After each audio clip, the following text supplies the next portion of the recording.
అప్పుల ఊబిలో కూరుకుపోయిన ఆంధ్ర రాష్ట్రం. అభివృద్ధిలో మాత్రం పెద్ద సున్నా. ఏంటండి ఏం జరుగుతుందసల? కొన్ని లక్షల కోట్లు అప్పు చేశారు. ఇప్పుడు 4.5 సంవత్సరాల నుంచి జగన్మోహన్ రెడ్డి గారి హయాంలో అని ప్రతి ఒక్కళ్ళకి ఆంధ్రప్రదేశ్‌లో ఉన్న ప్రతి ఒక్క పౌరునికి తెలుసండి. కానీ అప్పులు చేయడం అనేది సామాన్యం. ప్రతి ఒక్క ముఖ్యమంత్రి కూడా ఆంధ్ర రాష్ట్రాన్ని అభివృద్ధి చేయడానికి కానీ, ఏ రాష్ట్రాన్ని అభివృద్ధి చేయడానికైనా కానీ కొన్ని అప్పులు చేస్తూ ఉంటారు. కానీ ఇక్కడ ఏం జరుగుతుంది అంటే మనము తెలుసుకోవాల్సిన విషయం ఏంటి అంటే అప్పులు మాత్రమే కనిపిస్తున్నాయండి. కానీ అభివృద్ధి అనేది జరగలేదు. ఒక రోడ్డు వేయలేదు, ఒక డ్రైనేజీలు చేయలేదు, కనీస మౌలిక సదుపాయాలు కూడా కల్పించలేదు. దానికి తోడు ఒక బడి కట్టలేదు, ఒక ఆసుపత్రి కట్టలేదు, ఉన్న వాటిని కూల్చటం జరిగింది. అయితే ఏం జరుగుతుందండి?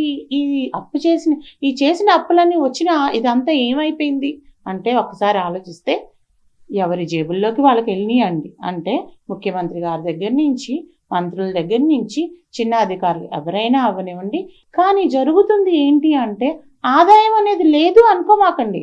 ఆదాయం ఉంది. ఇప్పుడు మనం ప్రభుత్వం కలెక్ట్ చేస్తున్న ప్రాపర్టీ ట్యాక్స్ కానీ చెత్త పన్నండి ఈ మధ్య చేశారు. మీకు తెలియదేమో.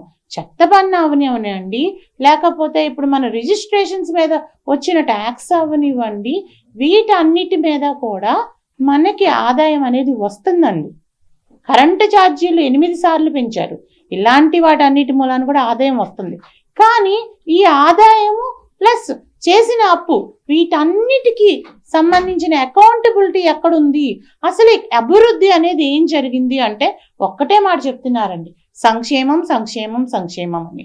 అయితే ఈ ఆదాయము లేని సంక్షేమం అనేది ఎక్కువ రోజులు నిలవదండి. ఇది మీకు తెలుస్తుంది కదా.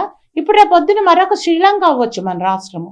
అలాంటి అభివృద్ధి లేని ఒట్టి అప్పు తీసుకొచ్చే రాష్ట్రం కాదు. అలాంటి నాయకత్వం కావాలో, లేకపోతే ఒక అభివృద్ధి చేసి మన రాష్ట్రాన్ని మొత్తం అంత సంపద సృష్టికరణతో చేసే నాయకత్వం కావాలో మీరే నిర్ణయించుకోండి సార్.